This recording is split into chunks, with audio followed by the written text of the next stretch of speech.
All right, let's go ahead and kick things off. We have a great session planned for you today. Today's webinar will be taking you through from brief to behavior, focusing on the 3 inputs behind creative that converts. My name is Jenny, and I'm on the marketing team here at SellCheck. Just want to go through a few quick housekeeping notes before we begin. Today's session is being recorded, and we'll send a copy of the recording via email after the webinar. If you have questions during the session, please drop them into the Q&A tab in the bottom right-hand corner of your screen. We'll leave time at the end to answer them. Now I'm going to pass it over to Lynn Neal, our Global Practice Officer, to introduce our speaker for the day. Lynn, take it away.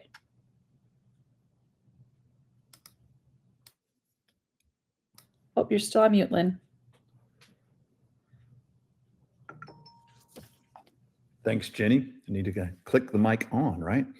Hello, everyone, and thank you for joining us today. I'm Lynn Neal, the Global Practice Officer at SellCheck.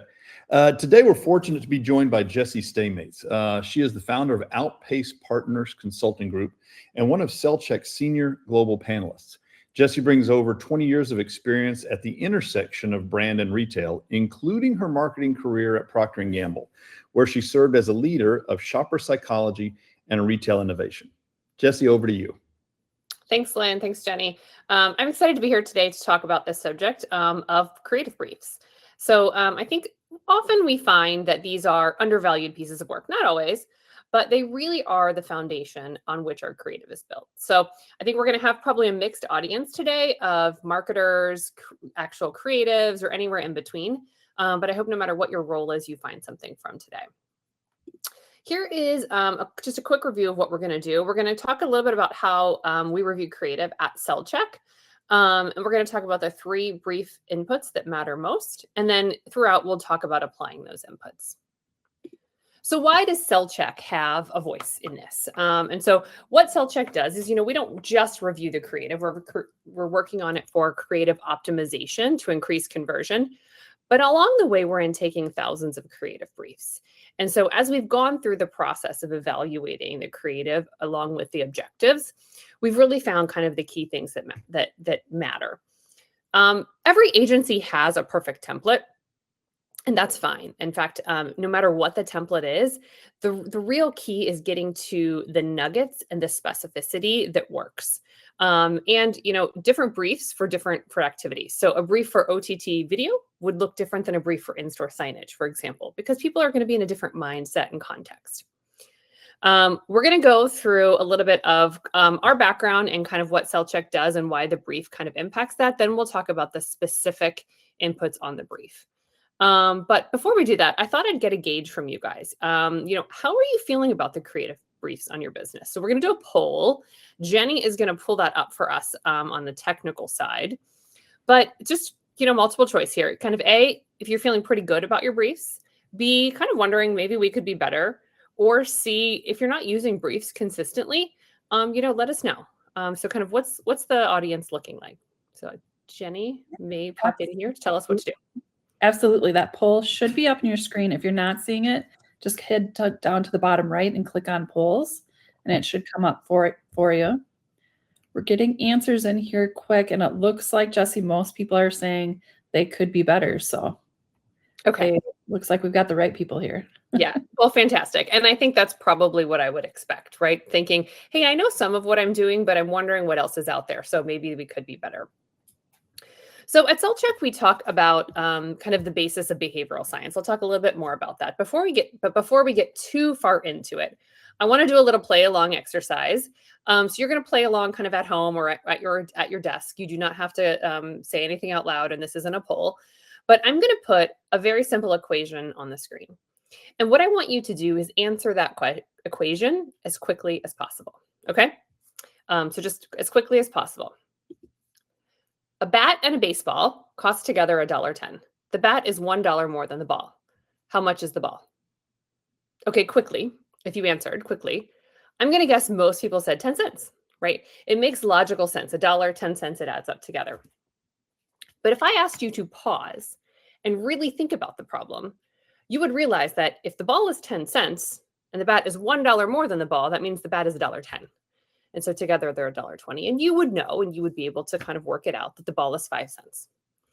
But what happens is your subconscious mind, your autopilot brain, went ahead and said, quickly, I know the answer, $10, we've got it.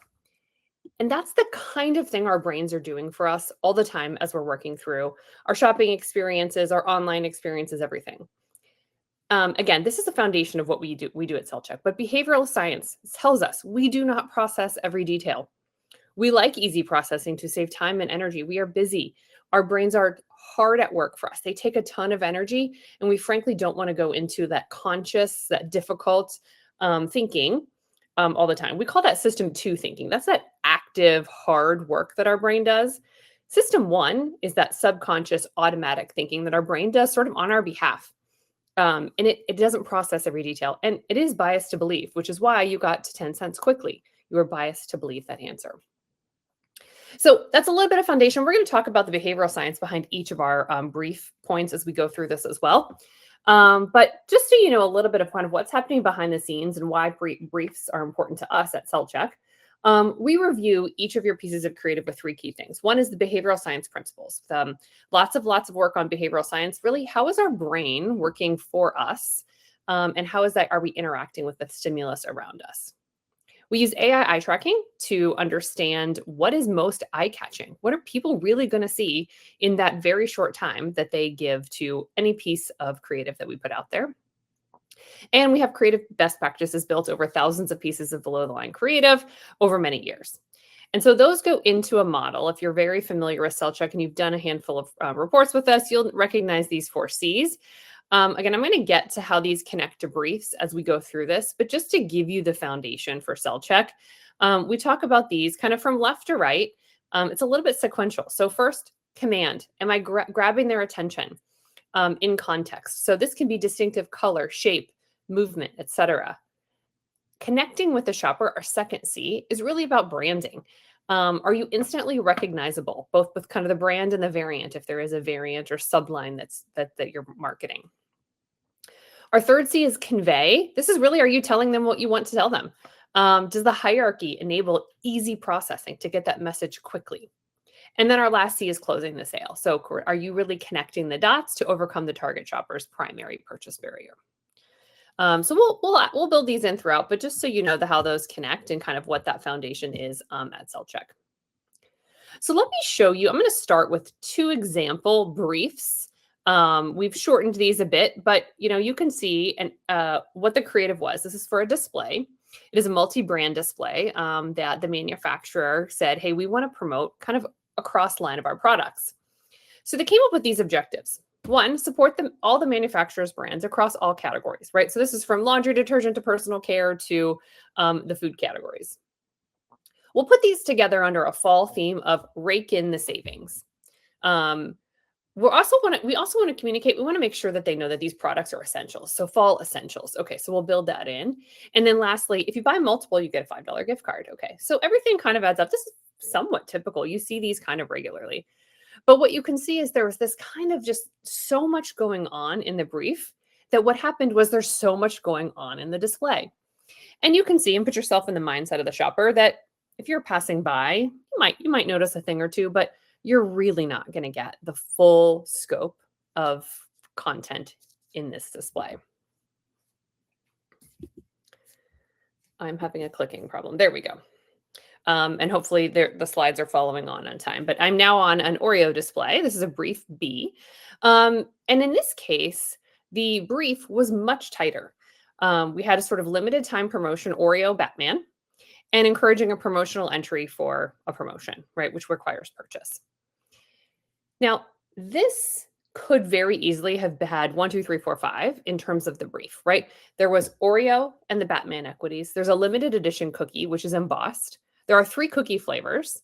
There's a contest to win, and there's entry instructions. So there's actually a lot going on here. But what you can see is by getting this really tight brief, what they were able to do is translate that into a simple and articulate display that's really, really engaging.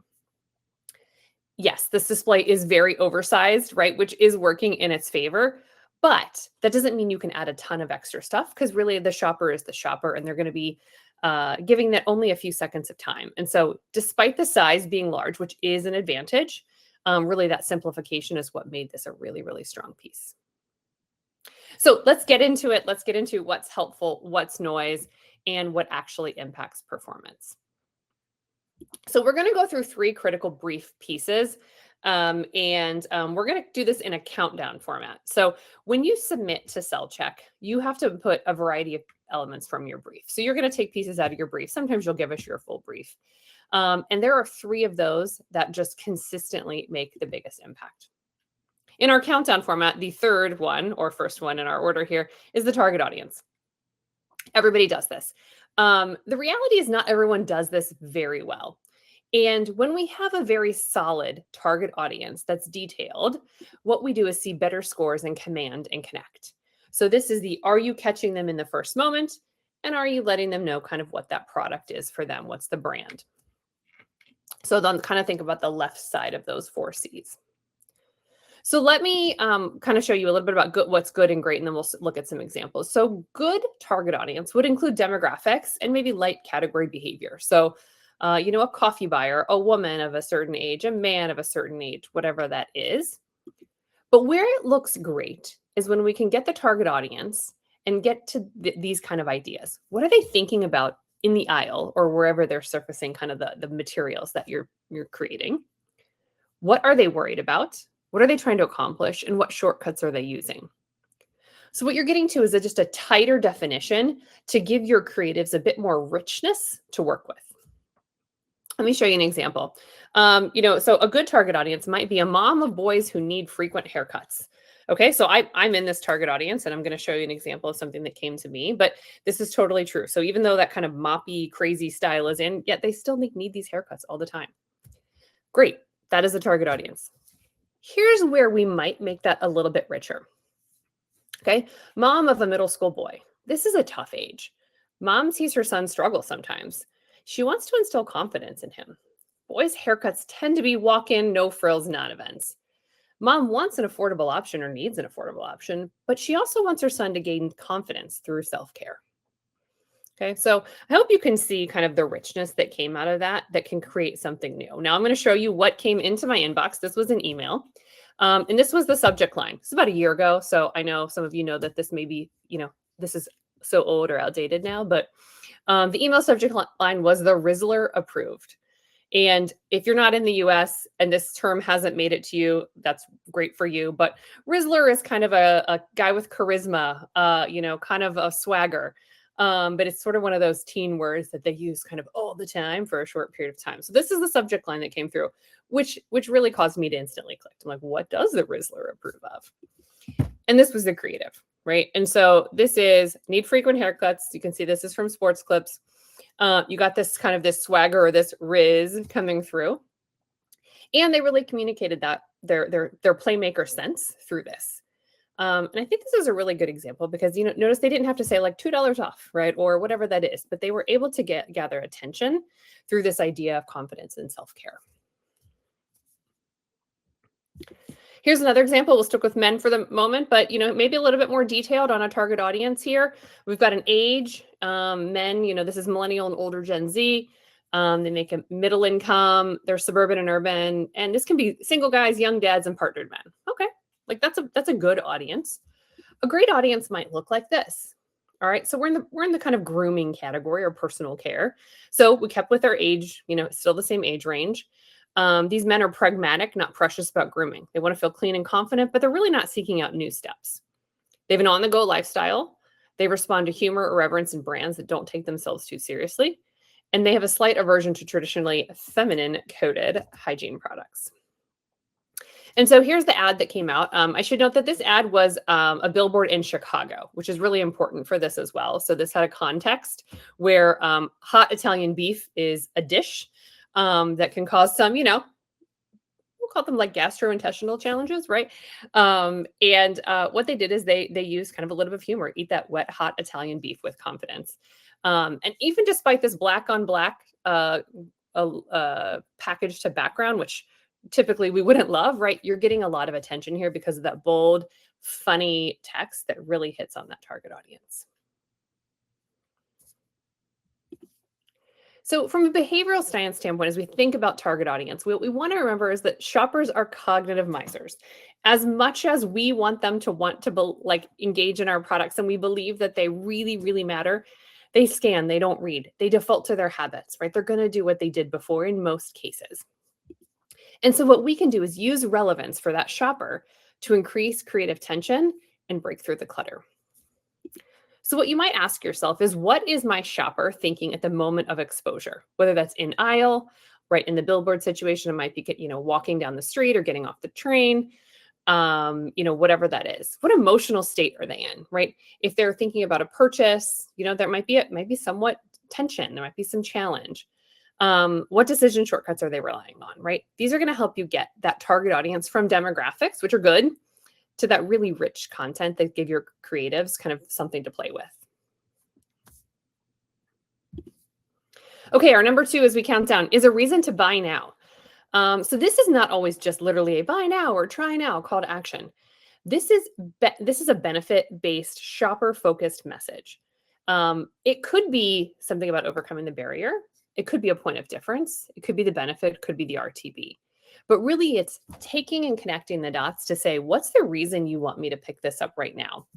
And in our SellCheck world, this really comes to life in our convey and close C's. So convey is, are you delivering the message? And close is, are you getting them to kind of elicit action?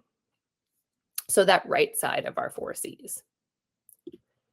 In this world, a good reason to buy now would be a product benefit, right? This is super important, kind of almost a mandatory, but what are you saying about your product? But great would look like, why should your target purchase it? Why does this remove doubt? Is there an RTB or reason to believe that supports the benefit? That could be a claim or something like that. Do you have something distinctive and a point of difference? And is there a visual that speaks more than words? So, is there something you can bring to life visually so you don't have to include a bunch of text? So hopefully that makes sense, going from kind of just this sort of singular benefit, which is good, but to the richness that says, hey, what are we getting at a more detailed level? Let me show you an example here. So I think many people might know there's a trend in non-alcoholic beverages. And so here we have a benefit that Tecate and Heineken are now available in non-alcoholic versions. Okay, great. Availability, awareness. We see this one a lot, like drive awareness of this product. But here might be a great way to articulate a reason to buy now. Our target shopper wants the social connection that goes along with having a beer, but they're trying to avoid alcohol. They like other drinks, but alcoholic, like non-alcoholic beer just doesn't taste good. So Tecate and Heineken 0.0 versions actually taste good. Okay, and that could get us something really simple like this. So this was from 2024, but this 2024, start from 0.0, tastes good. So really, really overt here, but getting at that taste benefit. Visual is very simple. You got a little bit of almost that cheersing graphic, but really focused on the product. So you get a little bit of that social atmosphere and really, really highlights kind of what is that differentiating benefit of this 0.0 version for both Tecate and Heineken. A couple other examples, not going to go through the good and great for every one of these, but just to show you kind of other ways that this could be brought to life in terms of a reason to buy now. This is a Cadbury one, right, where the visual really, really does the heavy lifting here. And it just looks so delicious and good. You get that chocolate color, that kind of the cut, and you get the like insides there. You've got a nutty praline crisp, and then up top you've got a caramel nut crunch or caramel nut crunch, depending on how you like to pronounce that. But either way, you get this really, really beautiful taste appeal. Honestly, it makes me want chocolate right now. Visual that does that heavy lifting in terms of that reason to buy now. Okay. And here's another one. We get a handful, actually it's more than a handful of multi-brand promotional pieces. This one does a great job of both using a visual that leverages kind of that tomato soup and crackers classic dish that, at least in this region, is a popular, well-known thing. So visually using that kind of as an instant eye catcher, and then just kind of mentioning that perfect pairing, and there happens to be an offer. So buy together and save. So that gives you kind of that reason to buy now. You've got this combination of this visual and this promotion working together. So why are these important? So from a behavioral standpoint, we are risk averse, right? It is safest to do what we've done before that worked, right? We want to do that same thing again and again. We default to what we did last time again because there's limited risk in doing that. And so what we can do as marketers as we ask them to try something different is provide clear benefits or reasons to believe to reduce that cognitive risk. Specific beats vague. Evidence reduces friction, and visuals can work faster than words. So we as humans do process visuals faster than words. And if you have a really, really rich visual, that can work really well here as that reason to buy now. So as you create your brief, or as you're looking at a brief, make sure that it includes, does this address a real hesitation? Does it encourage immediate purchase? And, is it something you can uniquely say? It doesn't have to be, but if you can, say something unique. Okay. I've been talking for a while here, so I'll ask another question. What are your thoughts on maybe what our number one recommendation is for your brief, right? So Jenny is going to pull up the poll again. And we have three options. We have a call to action, a communication objective, or just having a brief. Yep, absolutely. And it should be on your screen or down there in the bottom right-hand corner, just as we did before. Oh, and the answers are coming in quick now. Nice. We've got the majority of people here leaning towards communication objective. Jesse, Okay. call to Great. action as a follow-up. Yeah, great. I mean, these are all important things to consider. And certainly we wouldn't be here if we didn't say having a brief. So I tried to throw that in there to trick you, but it didn't work. You guys got it, right? It was about a specific communication objective. And so this is a required input on your SellCheck form. And I will tell you as panelists, we refer to this regularly as we go through your piece to make sure we know what you want out of the creative piece that you're working on. This hits the middle two C's. So we're talking about connect, really that who are you, and convey, what is the message that you're sending. So that's really going to really be most prominent in those two C's. There is a little bit of a bonus here, which is if you can make it a single-minded specific communication objective, it's going to be easier to be effective. The more you have to communicate, the harder it is for people to engage, frankly, right? So the more there is, think about a busy shopper. They're not there to read everything you've got to say. So the more we can make it single-minded is going to be helpful. We're going to talk a little bit about what to do if you can't in a second. But if you can, in all cases, try to do that. So a good communication objective certainly might look like drive trial, increase awareness, promote a new product, right? Getting really clear about that is helpful. And it is important to do so that you know that what you're saying does that. But great might look like make shoppers believe X instead of Y, convert a barrier into a motivation, or shifting a habitual purchase pattern. So those are some examples of what great might look like. And hopefully that articulation, that shift there makes a lot of sense. So here's an example. This is a pain medication called Aleve in the US. I'm not sure how many international folks we have right now, but a good communication objective might be increase awareness for Aleve for pain medication. Okay, makes sense. That's probably what they want to do. But great might look like convince shoppers that Aleve can deliver the same pain relief as competitive brands with only one pill. And I really like this example, and I like it to demonstrate this as well, because their benefit is actually pain relief, which is basically parity versus other pain relieving options. But their point of difference is one pill. And so you can see how that comes to life in this display, right? So there's this very visual, just one. They've got this comparison that just makes it so instantly obvious what that difference is. If I were going to give the Aleve brand a recommendation, I would suggest they flip-flop the hands. So put the 4 pills, I think that's Tylenol first. And because what that would do is anchor us in 4. That's kind of a lot. And then you'd see that kind of, oh, wow, 1. So that would be my recommendation. But either way, you can see very visually, this is very, very clear and gets that point of difference across. And so when they say that that difference is there, that came across really clearly. A couple other examples that had a very clear communication objective. This one is for headphones that happen to be waterproof. And so you can see what they've done here. Very visual, no text at all. Very, very clear. But there's a lot of things they could say about the headphones, right? It could be sound quality. It could be, convenience. It could be how well they stay in your ears, whatever that is. But what they've done here is really focus on the waterproof. Another one in this sort of single-minded communication objective is the Charmin Forever rule. So Charmin has a lot of things it could say about their product. In this particular case, they're really focusing on like this longevity of the product lasting, and really focusing on that both with the visual as well as the headlines, right? So go up to 1 month before changing your role. So a lot of us are probably here saying, but what if it can't be single-minded? I've got this promotion I have to deliver, which makes it really complicated. What do we do? So a good communication objective would be to give us and to outline for your brief, your messages in prioritized order. 1, 2, 3, 4, however many it is. Hopefully it's not more than that. Great would be connecting the dots. So it would be prioritization that overtly connects the dots between the necessary elements. So this is a little bit of a nuance. This is a little bit subtle. But you can see how it'll play out in an example here. So in this example, we're going to be the Tiger Beer brand, but we want to drive interest in Tiger Beer. We're going to sponsor the Manchester United football team.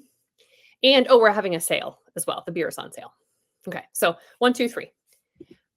We could articulate that in a more cohesive way to say, to drive purchase of Tiger Beer through promotions directly related to the sponsorship of Manchester United. Okay, so this is a pretty big nuance, but overtly connecting those dots is so critical. We do see a lot of promotions that are like, buy this thing and get this thing, and we don't have an overt connection. If we can start to like link those and have those be as connected, it makes the job of the creative easier. So here's where Tiger ended up. Football time is Tiger time. Buy 5 and get 1 free during Manchester United games. So you can see a pretty good prioritization here, right? The brand is very visual. They have the bucket of beers to communicate that multiple beer purchase. And so they're doing that kind of in a way that makes it sort of easier to process for us as shoppers. If I gave them one piece of advice, it'd be to put that 6th beer in the bucket. So you kind of had that visual reinforcement of the 6 beers. So from a behavioral science standpoint, we have a cognitive load that maxes at like 5 to 7 things. There's a ton of things happening around us at all times. So what we are doing, what our brains are doing for us is deselecting. We're ignoring things in the periphery that aren't important. And we're processing stuff constantly to decide what to kind of shove over to that deselected area. And so what we as marketers want to do is make sure we're in that selection set, but also make sure we're not overwhelming them with more and more such that we get deselected. We give them too many things to process. The easiest thing going to be to do is to ignore. So specificity drives focus, and priorities enable visual dominance of the most important and compelling pieces, right? So if we have those priorities, we can focus on those and let the lower priorities come across for those who are really engaged. So here's a few questions. What is the message that will get the shopper to buy today? What is the most important piece to this shopper? And if there's a promotion, how does the promotion support this brand? Okay. Whew. Okay. It's a lot of Jesse talking. We'll summarize it here real quick. But again, we have 3, 2, 1. I put them in this weird 3, 1, 2 way so that I could connect them to the SellCheck 4 Cs. So you can see kind of our target audience, as we mentioned, as our first thing, really connects on that command connect place. So that earlier kind of processing. We jump over to the number 2 of reason to buy now is really all about conveying the message and closing the sale. And our communication objectives really tackle those 2 middle C's around connecting, connecting with the brand and whatever, and conveying the message we want to send. So before I wrap up, I like to show you before and after. This is a display in Kroger, a retailer, and the SellCheck score was rather low. So 19 is in the red zone. That means we recommend they revise. And what we saw is that there was a lot of objectives. They had a huge submission form, many objectives, many benefits to shuffle, and frankly, limited priorities. And so what they got was this display that started with try an easier way to pay. There's a couple issues with that. One is not really sure easier way to pay tackles a really overt shopper barrier. Is that really the biggest barrier we're tackling in the store? But also if you read the smaller text, which may be too small on your screen to see, but what they're actually talking about is building and using a digital list in the text, which really doesn't really tackle payment, right? So, go back, rebrief this, and what you might see is if the click works, okay, it's moving on my end. We're able to tackle what shoppers really care about, save time and money, and really starting that and kind of grounding everything in what are they there for. that happens to match up nicely with the Kroger equity. That's really what they communicate about their retailer, about their stores, is that you can save time and money. And then chunk the supporting messages around list, shop, pay, and go at the bottom. And so it's really nice hierarchy. So you've got the key messages that are read first. If you're interested, you can read more, and then you can chunk those a little more appropriately. I love this example too, because it actually is probably one of the very few examples where there's more text in the higher scoring one. Almost always less text works better, but in this case, they've done a really nice job of prioritizing that and letting the shopper kind of engage in that in those different chunks. All right, so I'm going to do one last poll. Just, how do you feel now about the creative briefs on your business? So we had our 3 key things. Do you feel confident you have the right things? Are you thinking, hey, I've got some of this, but maybe I could work on a little bit more? Or are you kind of on that like, oh my gosh, I've got work to do? And Jenny should be pulling that poll up right now. Yep, we've got the poll up and we've got people answering. Give people just a few seconds here more to get their vote in. But it looks like the majority of folks are saying we're hitting some of the key things, about 3/4 of our attendees today. Great. That's great news. And so, I think you've got a good foundation and some stuff to work on. So, SellCheck's role in this is to help you create better optimized creative that converts. And what we see is that strong briefs can really, really be a big enabler to this. So strong briefs equals strong creative. And then when you have weak, kind of vague or too many inputs, really, it's a little bit of self-sabotage. If we're not spending the time and effort on getting that really, really clear, we're not giving our creative teams enough material to create something wonderful. And again, I said this up front, but it's really not about the perfect template. It's about the right inputs. So use the template you've got and really make sure that the inputs that you're using are crisp and clear and really getting at the shopper needs. Okay, I'm going to open it up for questions. Jenny, I think, can monitor to see if we have any questions in the chat. Yeah, it looks like we do have one really good question that we have time for, and that is, do we need to have separate briefs for separate media? If we have a huge project, can we just have one brief for the whole project, or does it need to be separate for each media? Yeah, great question. I think, again, I'm going to answer this to say that the template isn't the most important thing, but what's in it is. And so I do believe you need different pieces of that brief across different elements. Because if you think about something you're doing like an OTT media versus a shelf talker or a display in store, they're really going to have a different action coming out of it. And so if you can either do separate briefs or create separate sections of the brief to get at each of these pieces, right? What is your target audience's mindset? What's the reason to buy now? And kind of what is that communication objectives? It'll work better for you. So whether it's one brief or many, the key is to get that specificity for the different placements. Awesome. That's great. Well, I think we can probably wrap up now. So thank you everyone for joining us. And a big thank you, Jessie, for sharing your expertise and perspective with us today. For those attending, if you have any follow-up questions or want to have a conversation, we'd love to hear from you. Emails are here on this screen. Today's session, again, as a reminder, was recorded, so you'll be receiving that recording via email shortly. And we'll just end that with thanks again for spending time with us, and enjoy the rest of your day.